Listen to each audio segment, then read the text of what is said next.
غزہ میں پائیدار امن کے لیے راہ ہموار، سلامتی کونسل میں امریکی غزہ امن منصوبے کی حمایت میں قرارداد منظور۔ پاکستان سمیت 13 ممالک نے ٹرمپ کے 20 نکاتی منصوبے کے حق میں ووٹ دیا۔ امریکی قرارداد کی مخالفت میں کوئی ووٹ نہیں آیا۔ روس اور چین نے ووٹنگ میں حصہ نہیں لیا، شدید تحفظات کا اظہار۔ فلسطینی اتھارٹی نے بھی حمایت کا اعلان کر دیا۔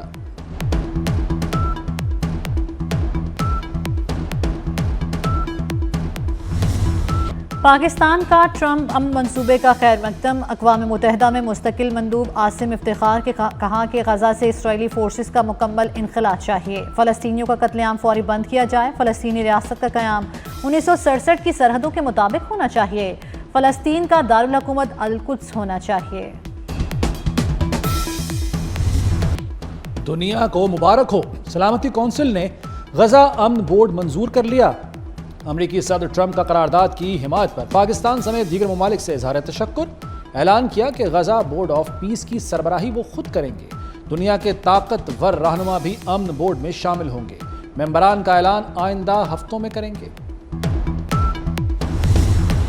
سیکرٹری جنرل اقوام متحدہ کا غزہ امن منصوبے کی قرارداد کا خیر مقدم۔ انٹونیو گوتریس نے قرارداد کو غزہ جنگ بندی کی جانب اہم قدم قرار دے دیا۔ غزہ میں 2 سال کی تباہ کن جنگ کے بعد آگے بڑھنے کا راستہ نظر آ رہا ہے۔ سب سے اپیل ہے کہ جنگ بندی کو مستقل امن میں بدلنے میں مدد کریں، مشرق وسطیٰ کو ہتھیاروں اور تباہی سے پاک علاقہ بنا دیں۔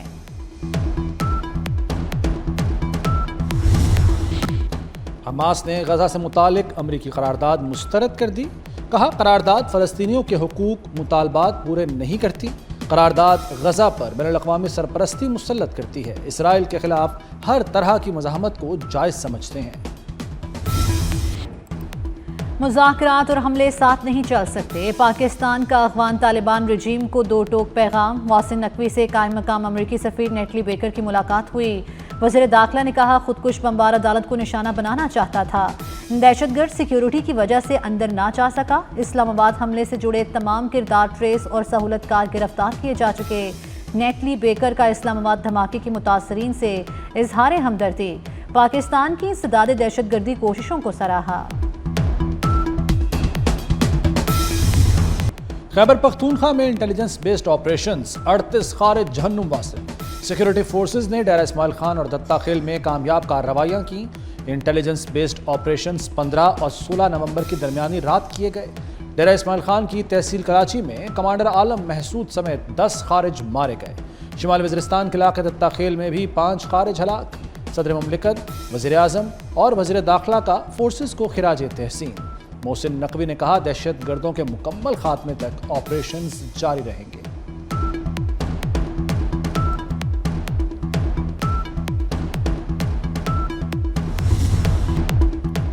مودی بزدل اور ڈرپوک ہے، جنگ ہارنے کے بعد منہ چھپا رہا ہے۔ دنیا جانتی ہے پاکستان نے بھارت کے 7 جہاز گرائے۔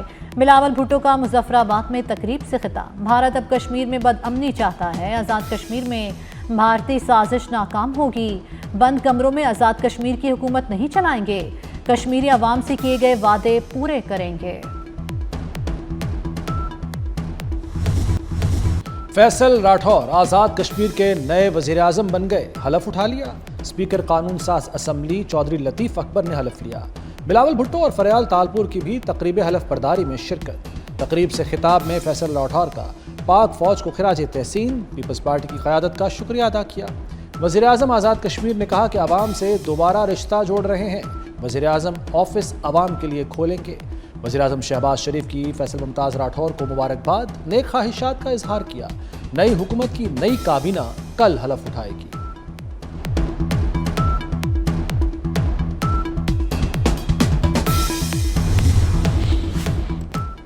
کلاؤڈ فلیئر میں تکنیکی خرابی، پاکستان سمیت کئی ممالک میں 3 گھنٹے انٹرنیٹ سروس متاثر۔ سوشل میڈیا اور دیگر ویب سائٹس کی براؤزنگ میں مشکلات کا سامنا رہا۔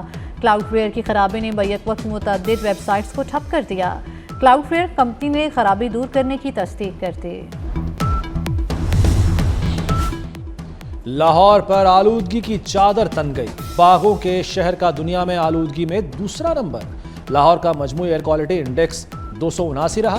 سول سیکریٹریٹ 420، ساندار روڈ میں آلودگی کی شرح 413 ریکارڈ، ڈی ایچ اے 408، مراتب علی روڈ راوی روڈ کا AQI 400 رہا. طبی ماہرین کا شہریوں کو ماسک لگانے کا مشورہ. بڑھتی اسموک کا سنگین خطرات کا باعث بننے کا خدشہ. قومی ادارہ صحت نے الرٹ ایڈوائزری جاری کر دی. اسموک سے سانس اور دل کی بیماریاں بڑھ سکتی ہیں. نومبر سے فروری تک اسموک صحت کے لیے شدید خطرناک قرار. سخت ماحولیاتی آلودگی کا سامنا کرنا پڑ سکتا ہے.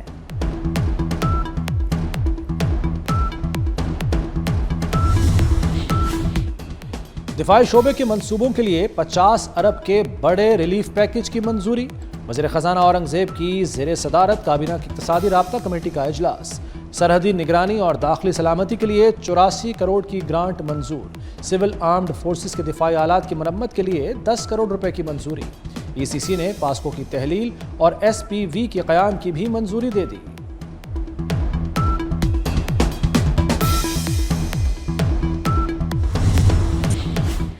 ستائیسویں ترمیم کے بعد سپریم جوڈیشل کونسل اور جوڈیشل کمیشن کی تشکیل.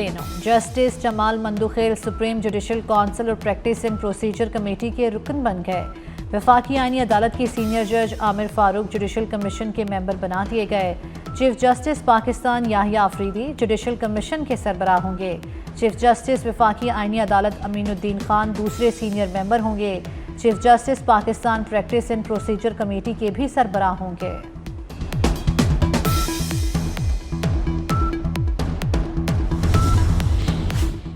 PTI کا 27ویں ترمیم کے خلاف اسلام آباد میں احتجاج. اپوزیشن کی سپریم کورٹ تک مارچ کی کوشش. اسلام آباد پولیس نے آگے جانے سے روک دیا. چیئرمین PTI بیرسٹر گوہر کی حکومت پر شدید تنقید. بولے 27ویں ترمیم سے توجہ ہٹانے کے لیے 28ویں کی بات ہو رہی ہے. انتہا پسند تنظیم نے مذہب کی آڑ میں انتشار پھیلانے کی کوشش کی. مذہب کا نام استعمال کرنا ان کا ترہ امتیاز رہا. وزیر اطلاعات پنجاب عظمہ بخاری کی میڈیا بریفنگ. کہتی ہے کالعدم تنظیم سے جدید اسلحہ، گولیاں اور پولیس کی چھینی ہوئی بلٹ پروف جیکٹس برآمد ہوئیں. لاہور سے 830 افراد گرفتار ہوئے. 23 ارب 40 کروڑ کے اثاثے اور 92 بینک اکاؤنٹس منجمد کیے گئے. وزیر اعلیٰ پنجاب کی پالیسیز کے باعث جرائم کی شرح میں نمایاں کمی آئی ہے.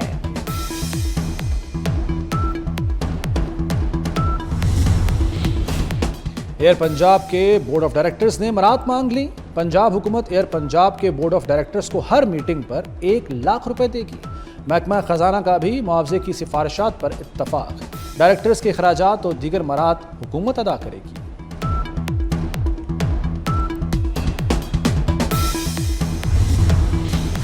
خطے کی خوشحالی ہمارا مشترکہ ہدف ہے. پائیدار ترقی خطے میں امن و استحکام سے جڑی ہے. نائب وزیر اعظم اسحاق ڈار کا ماسکو میں SCO سربراہان حکومت اجلاس سے خطاب. کہا شنگھائی تعاون تنظیم نے خطے میں خوشحالی کی بنیاد رکھی. پاکستان خطے میں حقیقی اقتصادی روابط قائم کرنے کے لیے پرعزم ہے.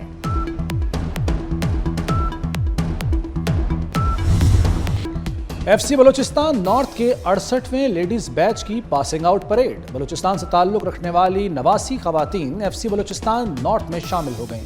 تقریب کے اختتام پر نمایاں کارکردگی دکھانے والی لیڈی سولجرز میں خصوصی انعامات تقسیم کیے گئے.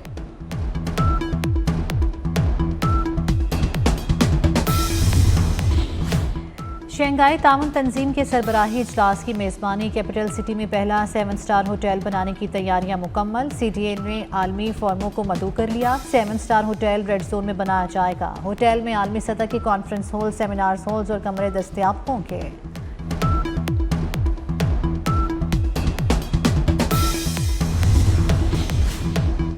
سکھ فار جسٹس کا 23 نومبر کو کینیڈا میں خالصتان ریفرنڈم کا اعلان. سکھ فار جسٹس کے رہنما گرپتونت سنگھ پنو کا کہنا ہے کہ ریفرنڈم کے لیے کینیڈا نے باضابطہ اجازت دے دی. کینیڈین حکومت کی اجازت سے ریفرنڈم لنکس اسٹیٹ اور اوٹاوا میں ہوگا. امریکہ کا سعودی عرب کو F-35 لڑاکا طیارے فروخت کرنے کا اعلان. صدر ٹرمپ کی اوول ہاؤس میں میڈیا سے گفتگو. سعودی ولی عہد محمد بن سلمان کی آج وائٹ ہاؤس میں صدر ٹرمپ سے ملاقات ہوگی. دفاع، AI، سویلین نیوکلیئر پر بات چیت ہوگی. وائٹ ہاؤس میں سعودی ولی عہد کے استقبال کے لیے غیر معمولی تیاریاں جاری.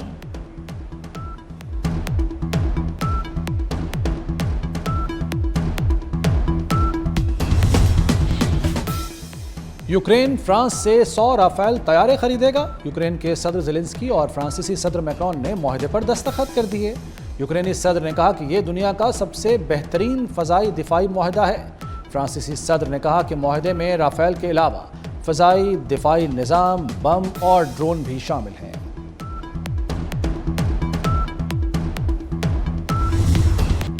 راولپنڈی میں 3 ملکی T20 سیریز کا پہلا میچ 148 رنز کے تعاقب میں پاکستان کی بیٹنگ جاری۔ سابق کپتان اظہر علی نے پاکستان کرکٹ بورڈ سے راہیں جدا کر لیں۔ اظہر علی PCB کے ڈائریکٹر ڈیولپمنٹ کے عہدے سے مستعفی۔ اظہر علی نے اپنا استعفیٰ کرکٹ بورڈ حکام کو بھیج دیا۔ مصنوعی ذہانت کھیلوں کی دنیا پر بھی چھا گئی۔ بغیر ڈرائیور والی AI کار نے فارمولا 1 ڈرائیور کو شکست دے دی۔ ابوظہبی میں انسانی اور AI کار ریسنگ کا دلچسپ مقابلہ، آتش بازی کے شاندار مظاہرے نے مقابلے کی رونق دوبالا کر دی۔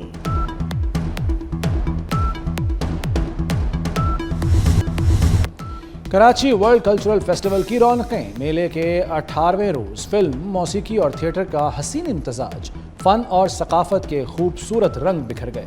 تھیٹر پلے دی ڈیڈ ریور نے ماحول کو رنگین بنا دیا۔ اور گلوکار زہیب حسن 59 برس کے ہو گئے۔ زہیب حسن نے بہن نازیہ حسن کے ساتھ مل کر کئی مشہور گانے گائے۔